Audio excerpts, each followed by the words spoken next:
Sore. Selamat bertemu kembali. Siapa yang pernah bertemu saya, tolong angkat tangan.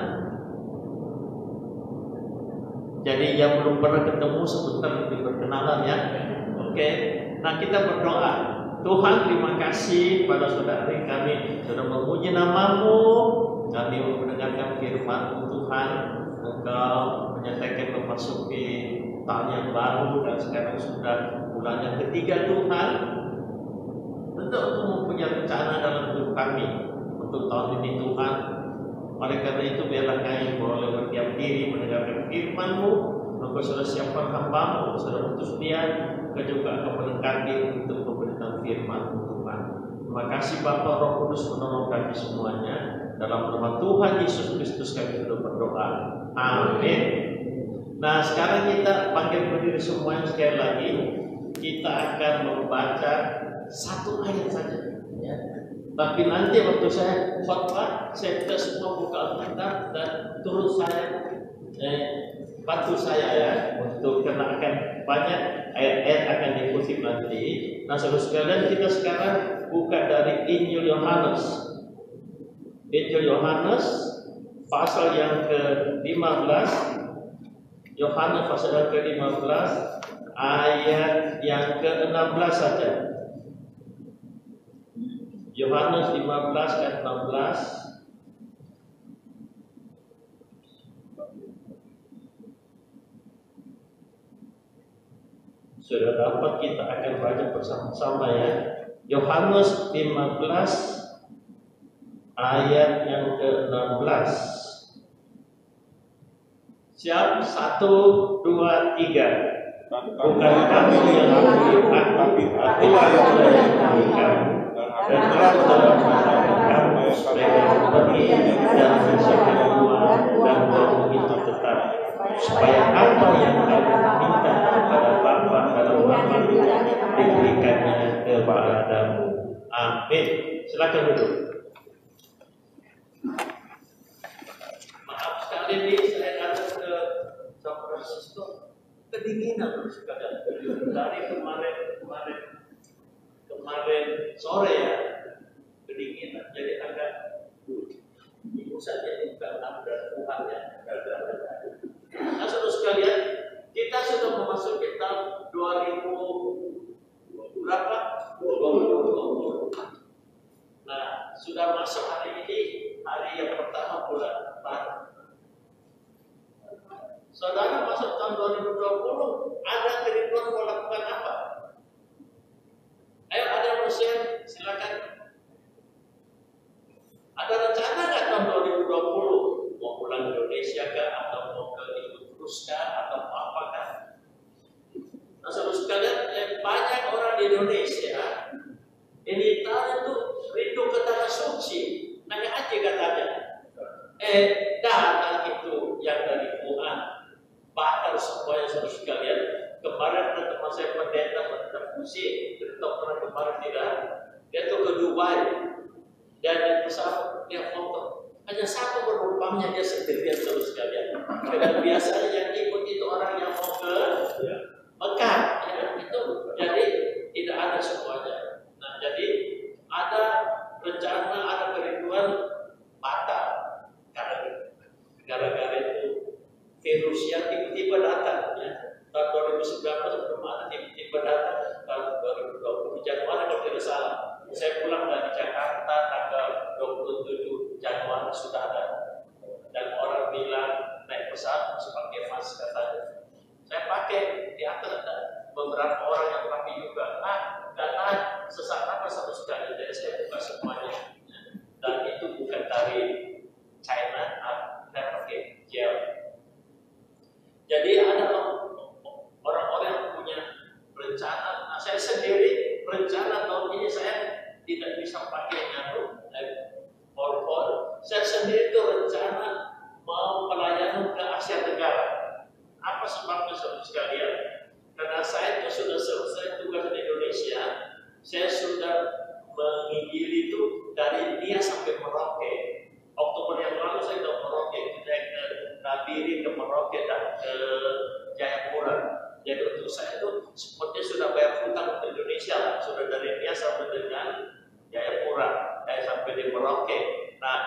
saya kepingin ke Asia Tenggara, termasuk ke Wuhan, Hubei, sudah ada, hanya ke sana.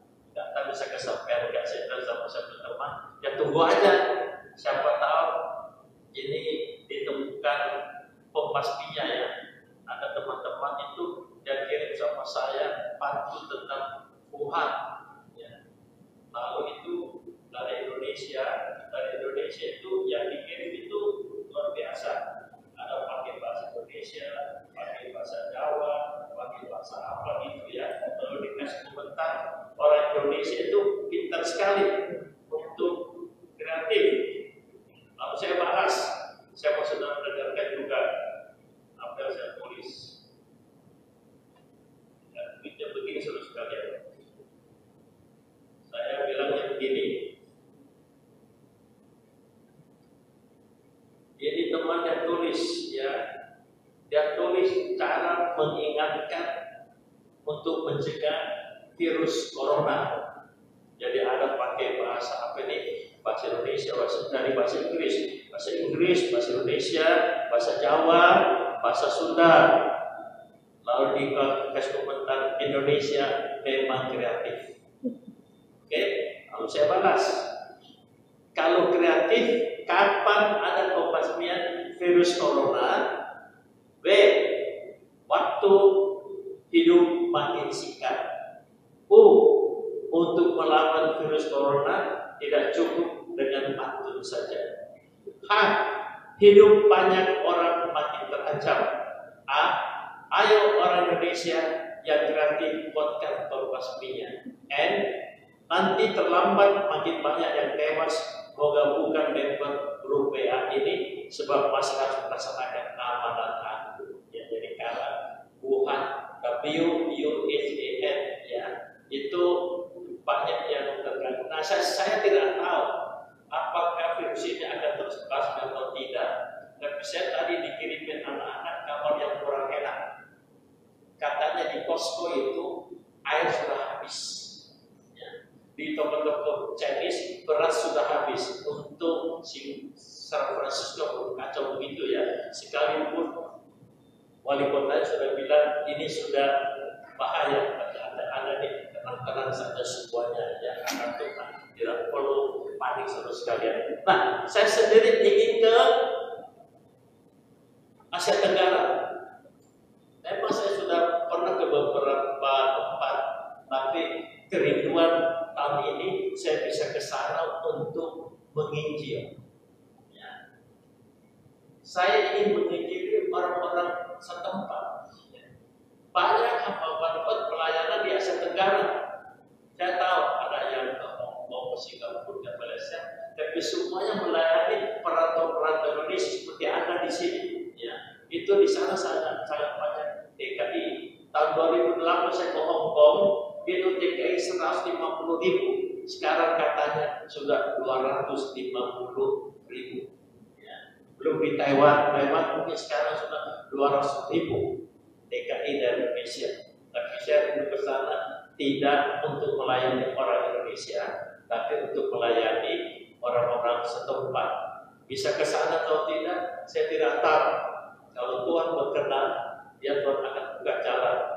Virus ini karena bagaimanapun juga kalau saya mau ke sana, virus belum dibasmi, tentu anak-anak tidak izinkan. Bagaimanapun juga, kalau melampak jangan pergi dulu, virusnya masih ada di sana. Nah kita tidak tahu, tapi yang sekarang sudah jelas yang merajalela di mana? Korea Selatan. Di satu gereja ada satu ibu kena, lalu ketemu orang-orang di gereja, itu gereja paling banyak kena virus katanya. Ya, kita tidak tahu. Ya. Saya hari ini mau beritahu kepada saudara apa kerinduan Tuhan Yesus. Apa kerinduan Tuhan Yesus kepada saudara dan saya. Tadi kita sudah baca di dalam Yohanes pasal 15 ayat 16 dikatakan apa? Ada yang ingat? Ayo coba. Ada yang ingat? Dikatakan apa? Ya, bukan kamu yang memilih aku, tapi aku memilih kamu supaya pergi apa? Menghasilkan buah. Buah apa? Buah yang tetap. Buah yang tetap. Terus sekalian, ini ayat harus kita hayati sungguh-sungguh. Hayati sungguh-sungguh. Saya ingat, saya itu ada 6 saudara. Perempuan 1 masih hidup di Jakarta, laki-laki 4. Sebenarnya ada 6, tapi 1 masih bayi meninggal. Jadi kita tinggal 5 orang. Nah, dari 5 saudara laki-laki ini, 4 sudah tidak ada. Yang terakhir mungkin 7 tahun yang lalu. Dari 5 saudara laki-laki ini, saya masih hidup. Mengapa masih hidup? Jadi saya ingat itu ayat yang tadi. Bukan kamu yang memilih aku, tapi akulah yang memilih kamu. Saya ada 5 saudara laki-laki. Kok saya yang dipilih? Mengapa saya dipilih? Saya juga tidak tahu. Tapi ayat itu mengatakan, bukan kamu memilih aku, tapi aku yang memilih kamu supaya kau pergi menghasilkan buah yang tetap. Nah, saudara sekalian, bagian Alkitabnya Yohanes pasal 15 diajarkan Yesus kepada murid-muridnya pada malam sebelum dia disalibkan. Murid-murid ini, saudara sekalian, selama 3,5 tahun tiap hari mendengarkan khotbah Tuhan Yesus. Tiap hari loh. Kalau Anda ya seminggu sekali kali dengan pasal khotbah. Nah, saudara sekalian, pada malam hari itu Yesus ingatkan mereka, bukan kamu yang memilih aku, tapi akulah yang memilih kamu supaya engkau pergi menghasilkan buah. Nah, selama 3,5 tahun murid-murid ini mengikuti Yesus. Dan saudara ingat mengapa mereka mengikuti Yesus? Karena Yesus memilih mereka. Ingat saja, itu bersaudara Petrus dan Andreas, Yohanes dengan siapa? Yakobus. Itu 4 orang semua nelayan di tepi Danau Galilea. Nah, saya numpang tanya, pada waktu Yesus memanggil 4 orang ini, kira-kira ada berapa banyak nelayan di tepi Danau Galilea? Ada berapa? 4 orang. Ada berapa kira-kira nelayan di tepi Danau Galilea pada waktu itu? Banyak. Kenapa yang 4 dipilih? Kenapa yang lain tidak dipilih? Nah, saudara, ini perlu direnungkan. Perlu direnungkan. Ingat waktu anak kecil di Indonesia, ada tetangga-tetangga di pintar sekolah, mungkin orang kaya supaya saya tidak tahu. Tapi saudara dipilih Tuhan. Mengapa? Pernah renungkan tidak? Istri saya tahun lalu bulan April dipanggil Tuhan. September yang lalu saya ke Indonesia selama 4 bulan. Nah, Natal yang lalu saya ada di hotel Kebayoran Baru dan mau pelayanan di Bekasi. Saya nangis. Pertama kali dalam hidup ini Natal 25 Desember saya nangis. Mengapa nangis? Karena saya sendirian. Tidak pernah Natal sendirian. Ya, saudara kalau perasaan Natal sendirian itu pasti nangis. Sedih sekali. Tapi saya sering juga nangis di Indonesia waktu sendiri. Nangis kenapa? Karena saya merenungkan kebaikan Tuhan. Tuhan begitu baik. Tuhan kok pilih saya, ini orang berdosa. Kok mau dipakai Tuhan? Sampai sekarang itu sangat-sangat menyentuh hati saya. Mengapa Tuhan pilih saya? Nah, saudara sekalian, sekarang coba dibuka satu ayat dari surat 1 Petrus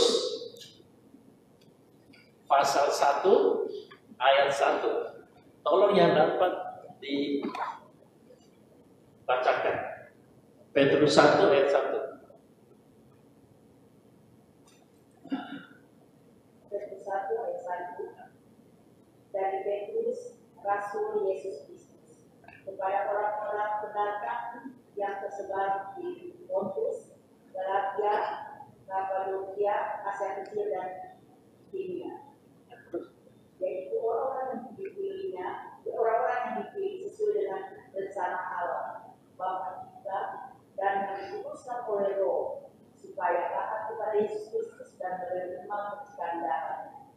Kiranya kasih karunia dan damai sejahtera makin melimpah atas kami. Ya, di situ dikatakan dari Petrus kepada orang-orang percaya yang ada di Pontus, Kapadokia dan sebagainya, ya, itu adalah orang-orang Kristen pertama yang karena iman mereka dianiaya, dimusuhi baik oleh pemerintah Romawi, baik oleh orang Yahudi dan juga oleh keluarga mereka yang non Yahudi. Dan mereka tersebar. Lalu Petrus menulis surat itu, ya. Dan di situ dikatakan apa? Orang-orang yang terpilih menurut apa? Rencana Allah. Yesus berkata, bukan kamu yang memilih aku, tapi aku yang memilih kamu supaya kamu pergi menghasilkan buah dan buahmu itu tetap. Ingat, dipilih. Dipilih sesuai dengan rencana Allah. Nah, saya mau tanya sini, ini Pak Saul dengan Ibu Susan. Oke? Pak Saul itu kenal Ibu Susan berapa lama, lalu memutuskan mau menikah dengan dia. Ingat nggak? Hampir 10 tahun. Hah? Berapa? Berapa lama? Berapa lama kenal sampai ambil keputusan mau menikah dengan Ibu Susan? 10 tahun. 10 tahun? Oh, lama benar.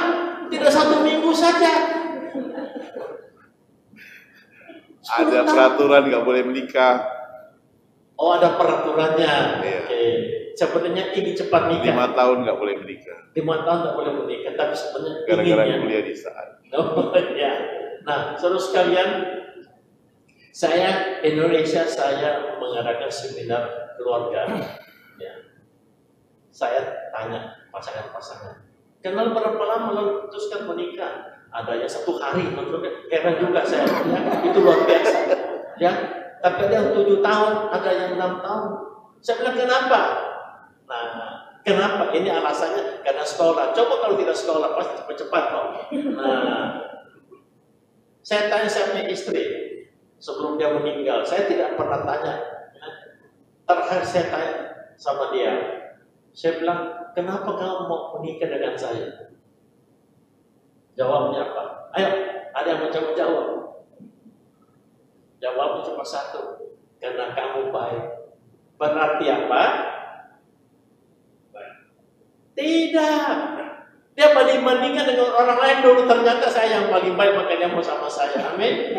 Nah, ya pasti dong. Ya, bagaimana saya tahu baik? Ya, tahu baik kan pasti ada perbandingannya. Nah, itu kita manusia, kita perlu waktu. Nah, saudara sekalian, Alkitab katakan apa? Kita adalah orang yang terpilih sesuai dengan. Nah, sejak kapan Allah rencana mau pilih kita? Sejak dalam kandungan, ya. Salah. Sebelum dalam kandungan, dalam kekekalan, dan yang luar biasanya di sini saudara sekalian, Allah kita itu Allah yang maha pemurah. Dia sudah tahu ini Bob Cokiman ini, ya, jadi pendeta jatuh bangun di dalam dosa. Kok bisa begitu? Pendeta jatuh bangun di dalam dosa. Terus kalian percayalah, banyak pendeta itu jatuh bangun di dalam dosa. Tuhan sudah tahu sejak kekekalan. Seperti siapa? Seperti Petrus. Sudah ditahu ini orang pasti 1 kali akan menyangkal aku 3 kali. Padahal mulutnya, biar mati aku mau mati. Ternyata terus kalian menyangkal Tuhan 3 kali. Tapi Tuhan tetap. Kita juga demikian, ya. Tidak percaya kita jatuh bangun di dalam dosa. Baca sekarang Yakobus 4 ayat 17. Yakobus 4:17 dibaca.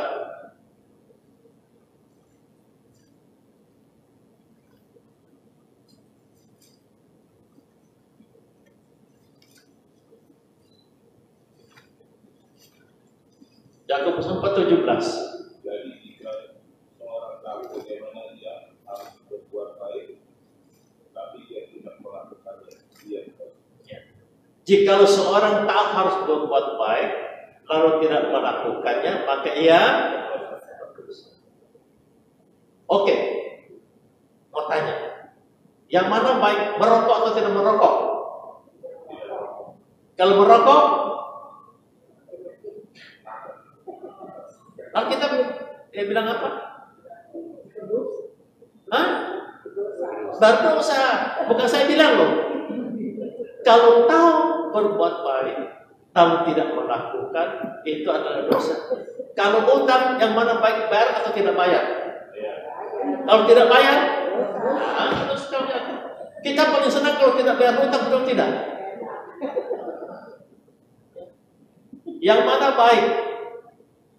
Bangun pagi sebelum kemana-mana, bersaat teduh atau tidak bersaat teduh? Kalau tidak, jatuh bangun dalam dosa. Terus kalian, Tuhan tahu siapa saudara, siapa saya. Tapi Tuhan begitu baik. Dia memilih kita, dan kita bisa apa? Menghasilkan buah yang tetap. That is the only reason why you and me still alive now. Not for other reason. Ingat baik-baik firman Tuhan.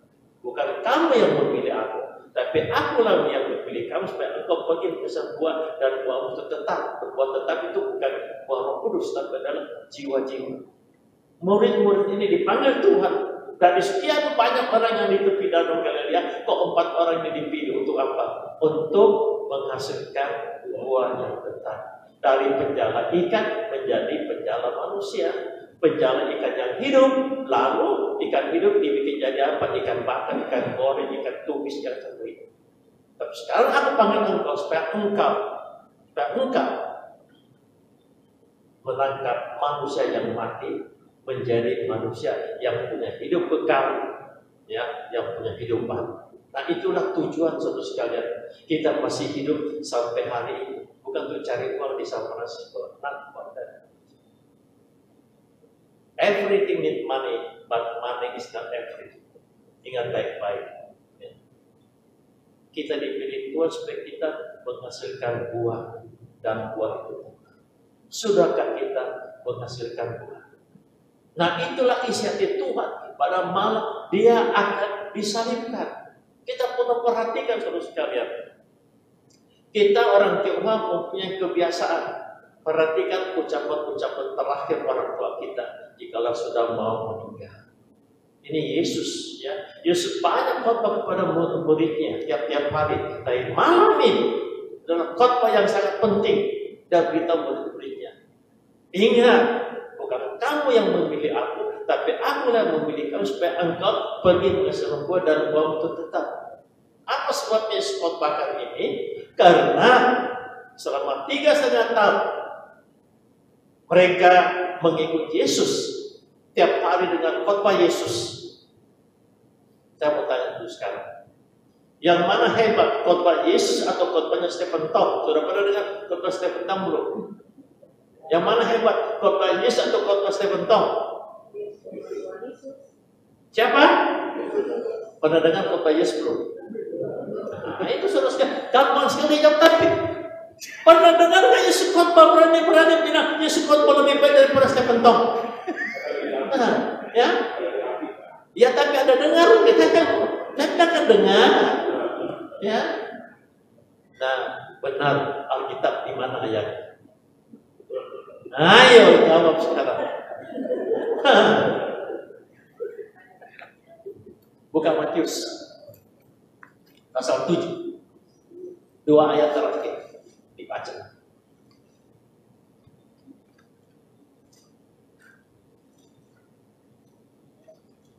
Matius 2 ayat terakhir dibaca.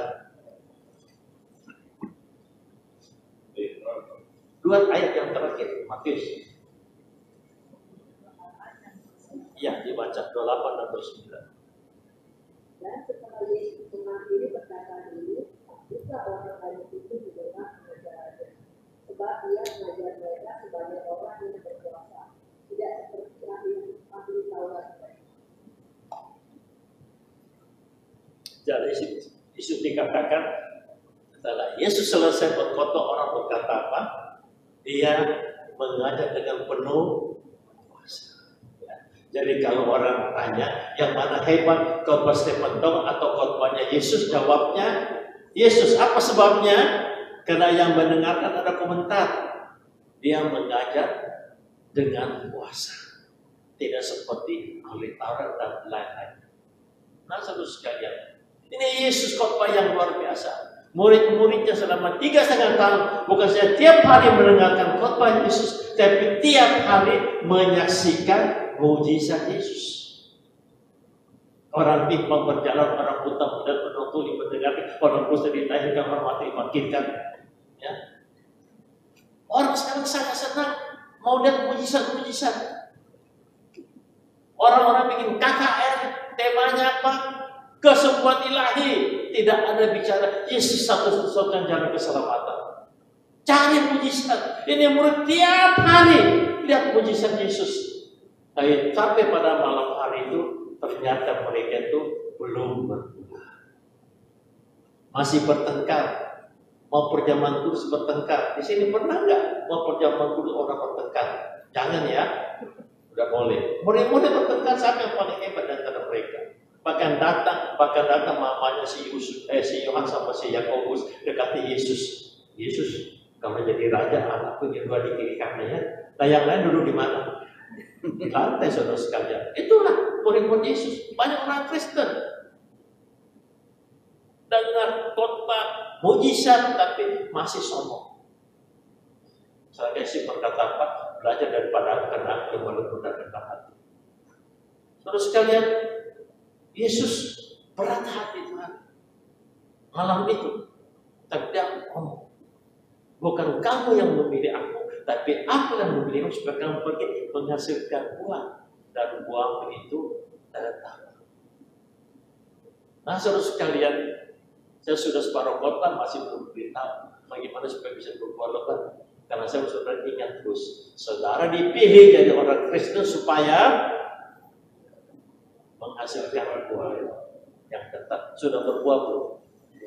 Maka itu sudah kelihatan ya. Ini ada beberapa. Yang pertama coba dilihat Yohanes pasal 15 tadi, ayat yang kedua dan ketiga dibacakan. Dan kedua dan ketiga. Dan 15 ayat kedua dan ketiga dibaca. Ayo silakan. Yang nanti padaku yang tidak berbuah dipotongnya, dan yang nanti yang berbuah dibersihkannya supaya dia lebih banyak berbuah. Nah, bagaimana bisa berbuah? Harus di apa? Potong dan dibersihkan. Tadi datang sudah mandi belum? Ada yang tidak mandi kena dingin ya, itu oke lah, biasa. Nah, ini dibersihkan artinya apa? Semua ranting yang tidak berbuah dibersihkan supaya bisa berbuah. Bukan soal mandi tidak mandi, saudara. Tapi hidup kita. Hidup kita, apakah sudah dibersihkan? Seperti apa? Seperti lot yang di Jakarta, saudara sekalian, kan banjir lagi. Kenapa banjir? Ternyata ditemukan itu di Jakarta itu ada banyak sampah-sampah bangunan. Jadi itu dibersihkan. Bagaimana supaya kita bisa berbuah lebat, kita bisa bersaksi untuk Yesus Kristus? Hidup kita itu harus dibersihkan. Nah, sekarang coba lihat, kalau saya tidak salah ingat, Efesus pasal 4 ayat 32 dibacakan. Efesus 4 32.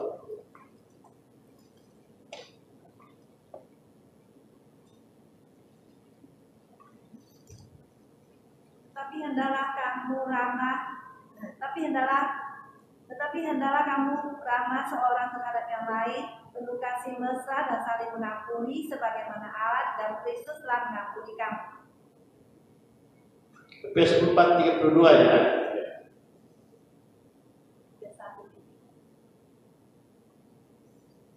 Tunggu saya lihat dulu.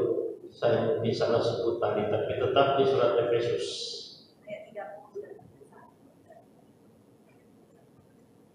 Iya, 31 benar, 31 ya.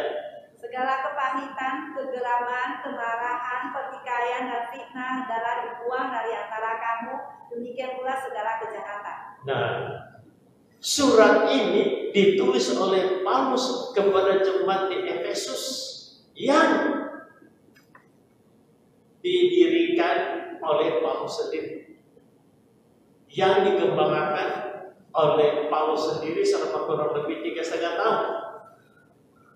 Terus kalian perhatikan ini, gereja yang didirikan oleh Rasul Paulus, gereja yang dikembangkan oleh Rasul Paulus selama kurang lebih 3,5 tahun.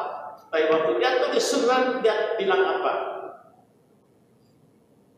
Segala apa?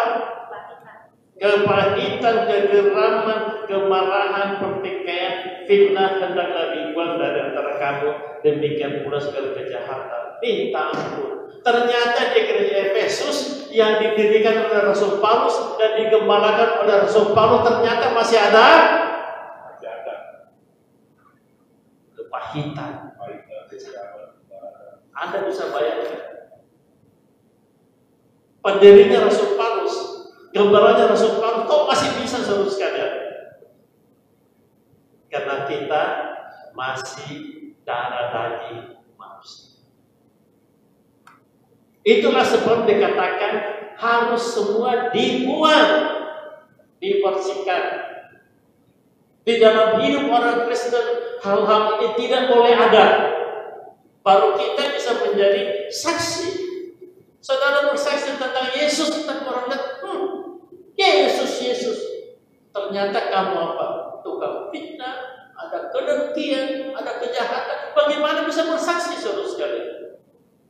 Itulah sebab Yesus berkata, bukan kamu yang memilih aku, tapi aku yang memilih kamu. Dan ranting-ranting yang tidak berbuah akan dibersihkan. Itulah sebabnya kita perlu memeriksa diri kita. Apakah ada penghalang-penghalang di dalam hidup kita hingga kita tidak bisa menjadi saksi, atau kita tidak berani menjadi saksi Kristus? Boro-boro menjadi saksi Kristus. Tuhan tahu hidup. Masih ada hal-hal yang Tuhan tidak berkenan, yang perlu dibuang, dibersihkan. Kita tidak berani ajak tetangga kita ke gereja atau dengan Injil. Apa sebabnya? Kita akan dicibir seterusnya. Gereja, hidupmu bagaimana? Utang nggak bayar-bayar seterusnya. Padahal ada uang, bukan tidak ada.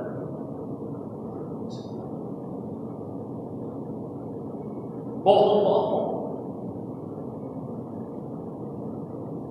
Buang semua. Dibuang semuanya supaya kita bisa menjadi saksi Kristus. Bisa berbuat yang pertama. Dan Tuhan tolong kita memeriksa dalam hati kita. Ada hal-hal apa yang perlu disingkirkan. Kemudian yang kedua, ayat keempat dan kelima. Dibacakan 4 dan 5. Yohanes 15, 4 dan 5.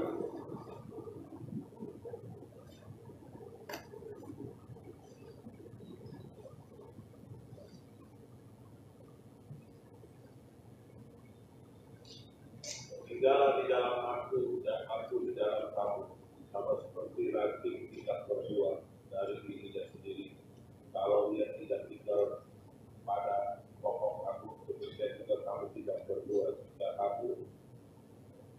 Nah, saudara sekalian, di sini tuh yang kedua, tinggal tinggallah di dalam aku. Apabila engkau tidak tinggal dalam aku, maka engkau tidak bisa berbuat. Jadi yang pertama harus dibersihkan. Yang kedua harus tinggal di dalam aku. Terus kalian, ini penting sekali untuk murid-murid pada waktu itu. Karena Yesus memanggil mereka dan mereka mengeluarkan buah. Dan mereka dilatih, ya, seperti sekolah di SD saat 4 tahun. Kalau murid-murid ini 3 tahun setengah saja. Tiap hari dengan khotbah Yesus, tiap hari dengan musik. Tapi mereka is not ready yet. Karena Yesus tahu. Habis gua khotbah malam hari ini, ada 12 muridnya, ada satu yang akan jual kue. Harga 30 keping perak, harga seorang budak pada waktu itu. 1 tahun gajinya. Jadi berarti 1 bulan gajinya berapa? Kalau 1 tahun 30 keping perak, jadi satu hari gajinya berapa? 2,5 dong. 2,5 kali 12 jadi 30. Ada satu muridnya akan menyangkal dia 3 kali. Dan ada 9 muridnya akan melarikan diri waktu itu ditangkap. Hanya ada 1 murid yaitu Yohanes ada di bawah kayu salib disalibkan. Sakit hati nggak saudara-saudara? Ada saya kenal satu teman pendeta dari satu gereja dan anggota-anggotanya itu mula-mula semua mahasiswa-mahasiswi yang datang sekolah di Amerika. Sampai dia itu tidak mau dipanggil pendeta, dulu panggil saya Cici saja. Setelah ini anak-anak mahasiswa sudah berkeluarga, bekerja semuanya, pendetanya ditendang keluar terus. Sakit hati nggak? Sakit hati terus kalian. Ya. Tadi malam Pak Saul interview saya, dia bilang, Pak Bob, dalam pelayananmu ada suka duka enggak? Saya bilang ada suka duka. Ada kepahitan enggak? Ada. Bagaimana menghadapi kepahitan? Saya bilang apa?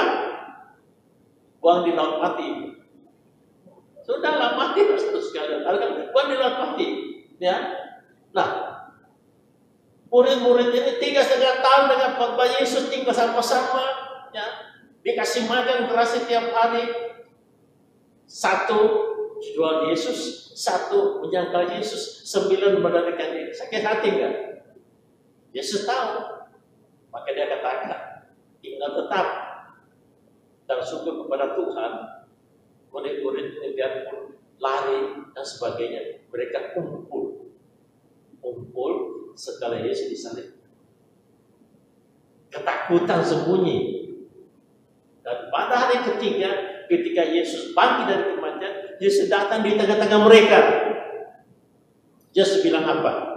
Kalau saya orang Makassar datang di tengah-tengah mereka, tak mati semuanya. Kamu ini ya, 3,5 tahun dengan saya khotbah, 3,5 tahun dengan saksikan saya mujizat. Saya kasih makan gratis 3,5 tahun. Sekarang kamu lari semua.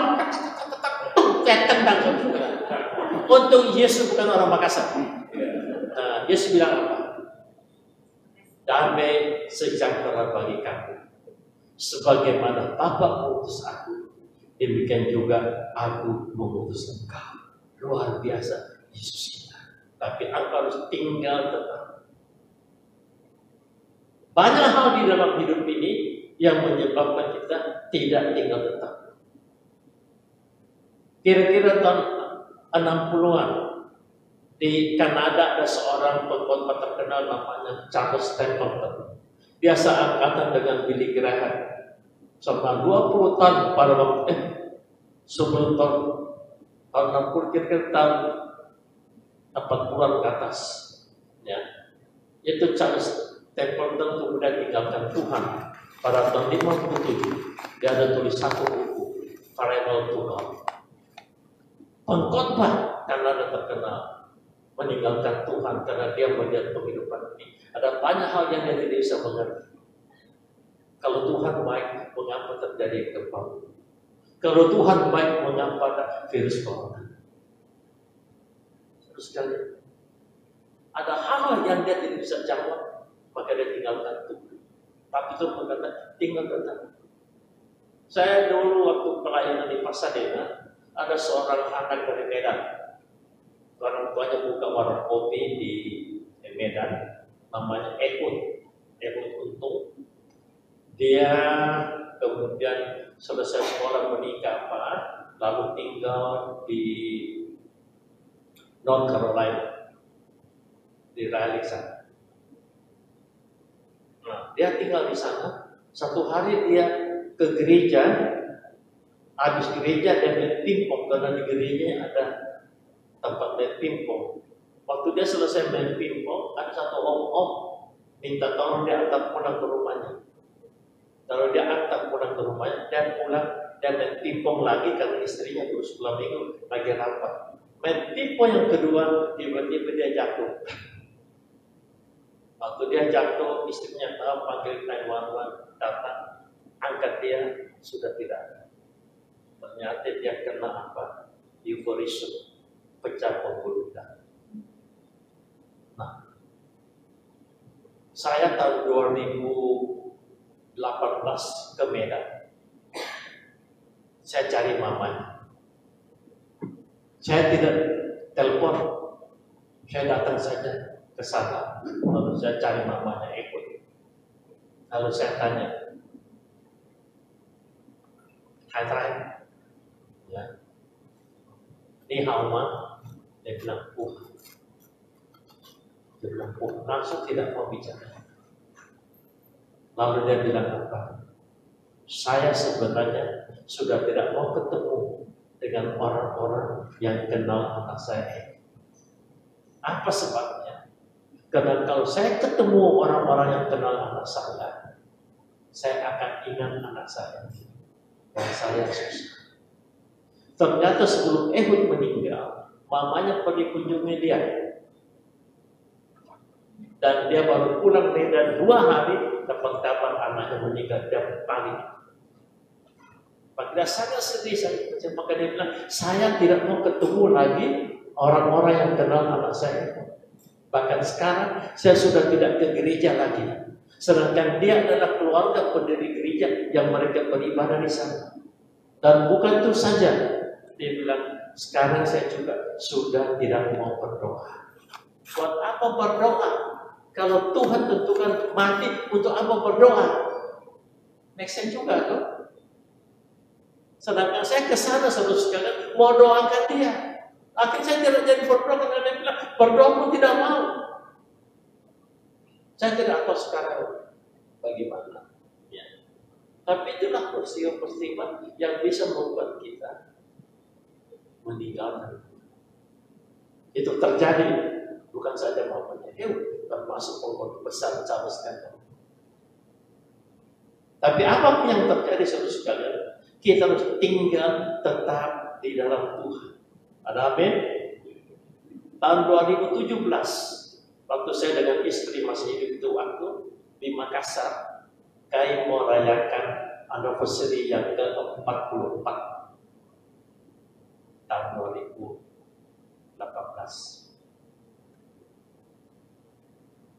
Ke-18, 17. Pagi-paginya saya ditelepon anak saya dari Los Angeles. Pak, rumah kita kebakar.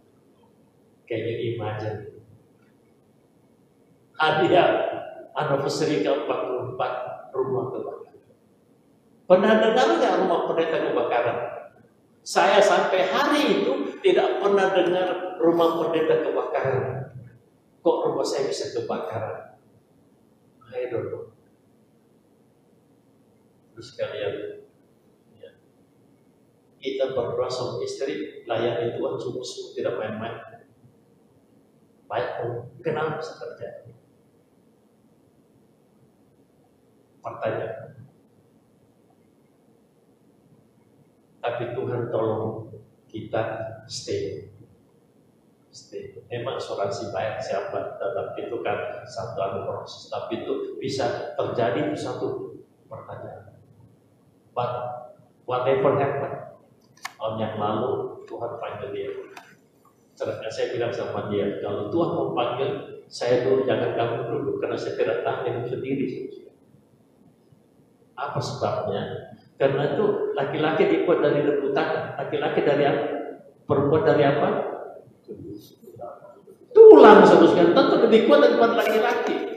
Mama saya tuh ditinggal papa umur 35, bisa hidup sampai dengan 85. Saya tidak tahu bisa hidup berapa lama lagi, ya. Wah, hebat. Dan mengatakan stay. Belajar dari siapa? Belajar dari tokoh perjanjian lama, Ayub. Tidak ada orang yang menderita lebih hebat dari Ayub. Satu hari semua harta habis. Dalam satu hari semua anak meninggal. Pernah dalam cerita, ditambah lagi kudisan. Sampai istri mengatakan, tinggalkanlah Tuhan, sangkalah Tuhan. Sampai datang temannya 3 dari tempat yang jauh.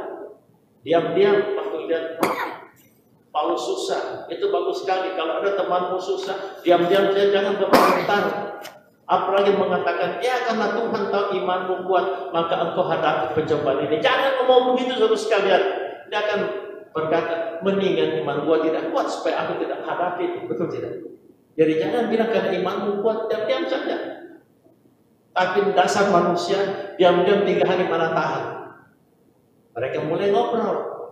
Yuk, coba pikir-pikir dong. Masa kamu gak ada dosa? Dan itu si asik, si semuanya dapat apa? Hukum karma. Karena mereka jahat, maka mereka sekarang celaka. Betul tidak? Amin. Kok diam semuanya? Umumnya gitu orang pikir toh. Kalau ada susah itu pasti. Ayub mengatakan, no, enggak, saya itu berbuat baik, tolong itu janda-janda kan saya tolong semuanya, saya tidak ada. Enggak, pasti ada lah. Jadi terjadilah dialog sampai kitab Ayub ada berapa pasal? 40. Coba kalau mereka diam-diam cuma 2 pasal saja satu sekali. Ayub sampai pasal 23. Nah sekarang coba dibuka pasal 23. Baca dari ayat 1 sampai ayat ke-14. Bagus sekali. Ya, ini hafal. Saya tidak harap-harap kalau saudara ada kesulitan, ada hal yang tidak menyenangkan terjadi, baca Ayub 23 1 sampai 14. Silakan dibaca.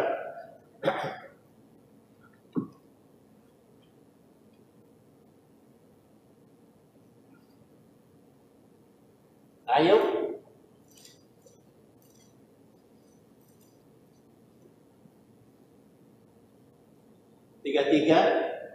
23 1 sampai 14 dibaca. Tapi Ayub menjawab, sekarang ia berusaha menjadi pemerintah. Katanya menekan aku tidak mengaku. Semoga aku tahu betapa bagian dan boleh berdatang ke tempat dia bersemayam. Maka akan kupaparkan perkaraku di hadapannya dan menghibur-hibur dengan kata-kata pembelaan. Maka aku akan mengetahui jawaban-jawaban yang diberikan kepada aku dan akan mengerti apa yang diberikan kepada aku. Jika dia mengadakan perkara dengan hati dan mengeluarkan hadiah, tidak, dia akan menaruh perhatian padaku. Orang itulah yang akan membela diri di hadapannya, dan aku akan bebas dari hatiku selama-lamanya. Sesungguhnya aku berjalan ke timur, dia tidak di sana dan atau ke barat, tidak mendapati dia. Di utara ke dia tidak tampak, tapi berlaku selatan dan melihat dia. Karena dia tahu dalam hidupku seandainya dia memuji aku akan hidup seperti bahasa itu. Ya, sampai di sana 10. Ternyata jalan hidupku apabila aku diuji, aku akan belum bagaikan arah. Salah, bagaikan apa? Emas. Nah, Ayub, lu pasti ada dosa, pasti ada salah. Oh enggak percaya. Terjadilah perdebatan sampai dia berkata apa? Aduh capek gua, mendingan gua menghadap Tuhan saja. Tuhan tahu aku siapa. Aku rasa ditekan Tuhan, tapi aku orang jujur, aku tidak tahu aku menghadap Allah dan pasti Allah membela aku. Lalu dia mencari Allah, mencari kemana? Ke barat, ke timur, ke utara, selatan, tidak menemukan Allah. Itulah sering terjadi di dalam hidup kita.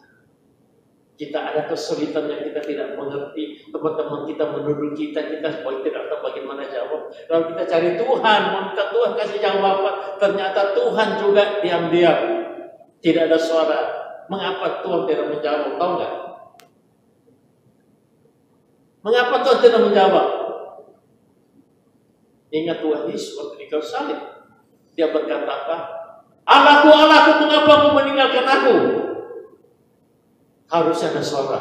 Hai anakku, sabarlah. Nanti 3 hari lagi kamu bangkit loh. Gak ada suara begitu sama sekalian. Sedangkan sebelumnya ada waktu sudah dibaptiskan dan suara mengatakan, inilah anakku yang aku berkenan. Waktu dia menyatakan kemuliaannya di bukit, ada suara mengatakan, kenapa sekarang kau jadi salib? Allahku, Allahku, mengapa kau meninggalkan aku? Kok gak ada suara? Karena Allah menangis dengan saudara. Allah menangis dengan tidak ada suara. Tapi kalau engkau bertanya, God, why? Why this happen on my? Why? There's no voice at all.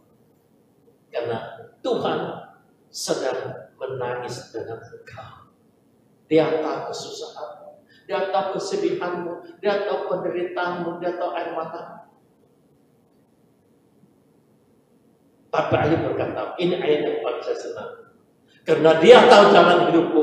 Apabila aku diuji, aku akan keluar bagaikan emas. Inilah orang beriman seterusnya. Emas makin diuji, makin murid, makin diuji, makin murid. Dari emas 10 karat diuji, maka akan jadi emas 24 karat. Itulah tujuan daripada penderitaan. Tuhan berkata, bukan kamu yang memilih aku, tapi akulah yang memilih kamu supaya kamu pergi menghasilkan buah dari bawah tetap. Bagaimana bisa berbuah? Yang pertama dibersihkan, yang kedua harus tinggal tetap. Terus sekalian, Tuhan mau kita bersaksi tentang siapa? Tentang Tuhan yang baik.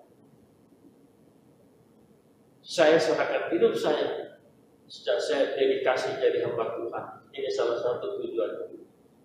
Saya kemana-mana hanya bercerita satu hal. Tuhan itu baik. Baik karena membantu kita.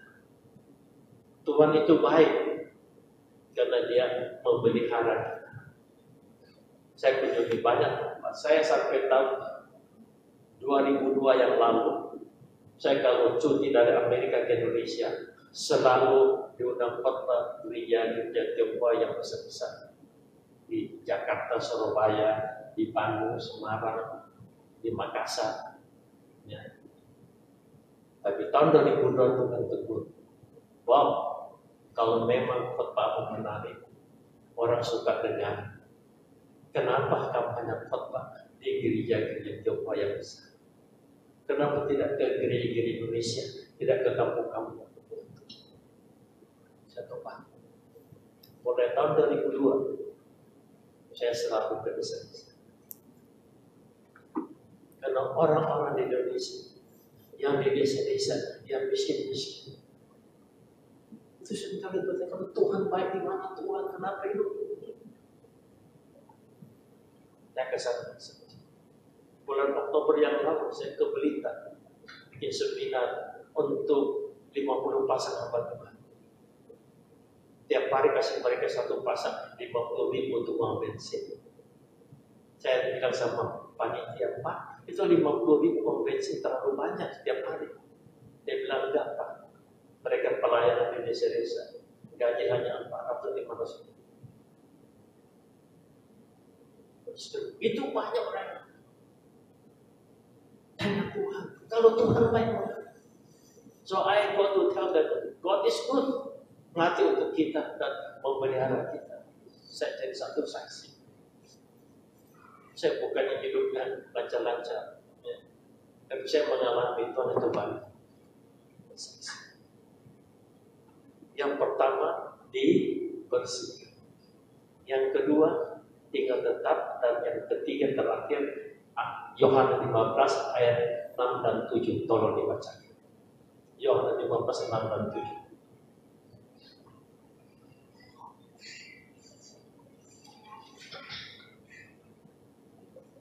Dibacakan Yohanes 15 6 dan 7.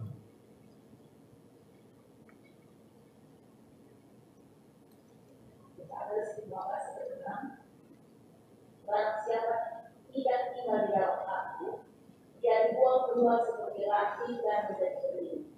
Kemudian dibuka orang dan dicampakkan ke dalam api lalu dibakar.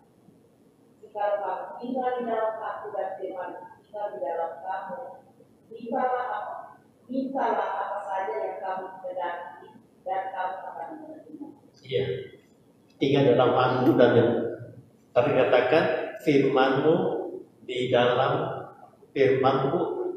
aku dan mintalah apapun yang kau minta dalam namaku akan kuberikan kepada. Hati-hati hati ini karena banyak orang yang menyalahgunakan hanya kalimat terakhir, minta apa saja dalam nama Yesus akan diberikan kepada. Jangan percaya itu bukan perkataan Yesus.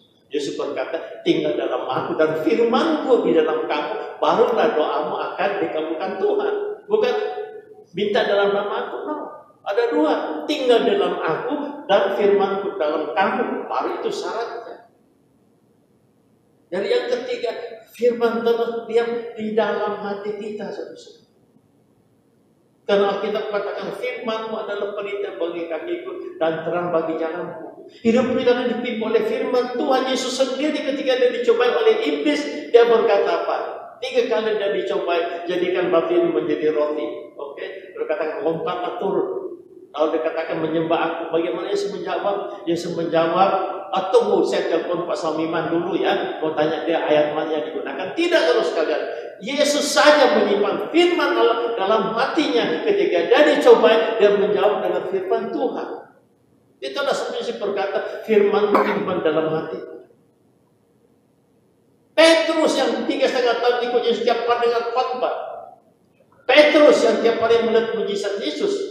Ketika dia dikatakan, kamu ini murid Yesus dari Galilea, dia bilang apa? Tidak, bukan putih firman Tuhan seharusnya. Itulah sebabnya yang menyangka banyak orang Kristen di dalam dunia ini gagal. Apa sebabnya? Karena tidak melawan cobaan dengan firman Tuhan. Oleh karena itu kita perlu menyimpan firman Tuhan di dalam hati kita. Bukan karena pendeta saudara sekalian. Karena itulah satu senjata kalau saudara baca di Efesus 6. Pakailah selengkap senjata Allah. Ketopong keselamatan, sirah kebenaran. Makanya ada satu alat, itu pedang roh untuk melawan. Hanya pedang roh untuk melawan, bukan yang lain. Itulah sebabnya saudara kita perlu sekali. Bukan saya saat dulu belajar, tapi simpan firman Tuhan di dalam hati. Penting. Tapi kalau saudara pergi menginjil, ketemu orang di tren, mau injili dia. Oke. Saudara percaya Yesus. Karena Yesus adalah satu-satunya jalan kebenaran. Siapa yang bilang? Pak Pendeta saya yang bilang. Jangan bilang itu saudara sekalian. Saudara mesti bisa kutip ayat yang mengatakan, akulah jalan kebenaran dan hidup. Tidak ada seorang pun sampai kepada apa kecuali melalui aku. Nah, di mana ayatnya itu? Jawab. Agama tidak menyelamatkan, tapi Yesus menyelamatkan kita dan berkata, akulah jalan kebenaran dan hidup. Tidak ada seorang pun sampai kepada Bapa kecuali melalui aku. Nah, di mana ayatnya? Bagaimana aku mau menginjil dan berkata, bukan kamu yang memilih aku, tapi aku yang memilih kamu supaya kau berbuat buahku dan buahku tetap. Jadi harus bersaksi. Bersaksi harus pakai apa? Jangan mengatakan itu pendeta Bob loh yang bilang begini. Bukan pendeta Bob. Firman Tuhan mengatakan ini loh. Ayo coba ingat-ingat, jangan buka kitab. Akulah jalan kebenaran dan hidup, tidak ada seorang pun sampai kepada Allah Bapa kecuali melalui aku. Sudah dapat? Ingat? Enggak ada. Jangan gitu dong orang Kristen dong. Ayat itu masa enggak ingat? Ingat enggak? Akulah jalan kebenaran dan hidup, tidak ada seorang pun sampai kepada Allah Bapa kecuali melalui aku. Oke, buka sekarang. Hafal ya? Hafal. Hafal. Dan kali saya datang saya akan tanya. Yohanes pasal 14 ayat yang ke-6. Ayo baca bersama-sama.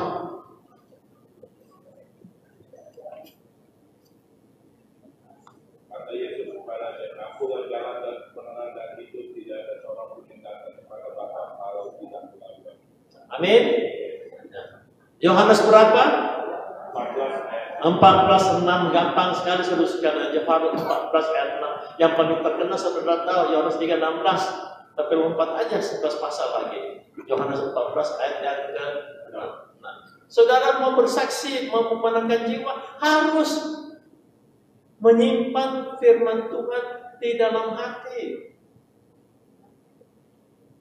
Kalau perlu minta Pak Saum atau Ibu Susan ayat-ayat yang bisa kita gunakan untuk menginjil.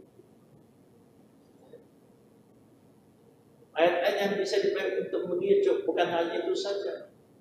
Ada banyak ayat-ayat. Ya, keselamatan bukan karena agama, keselamatan adalah karena percaya. Kerinduan Yesus dan saudara menghasilkan buah dan buah itu tetap. Saya sudah bantu saudara hari ini pilih. Ya. Saudara dipilih, sejak kapan dipilih? Sebelum bumi alam sudah diciptakan, kita sudah dipilih Tuhan, kita begitu. Dipilih untuk apa? Bukan cari duit. Baru-baru saya ada orang kirim saya foto, ada orang mati dengan uang, dengan rantai emas, bagaimana?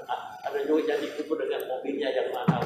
Semua kita tidak ada sama sekali, semua itu dicopot semuanya. Ya, kita pulang datang, kita katakan datang dengan tangan kosong, dan kita akan pergi dengan tangan kosong. Tapi jiwa-jiwa yang kita bawa kepada Kristus, jangan mengatakan saya bukan pendeta, bukan sama sekali. Kita bisa mulai. Saya ada satu teman di Malang baik sekali. Ketika dia remaja, dia bertobat, dia mulai menjadi orang tuanya, saudara, keluarganya, tetangganya, teman sekolahnya. Sampai sekarang dia belum jadi pendeta, tapi dia senang sekali. Karena dia apa? Dipilih untuk menghasilkan buah, dan buahmu itu adalah amin. Kita berdoa. Ibu Susan.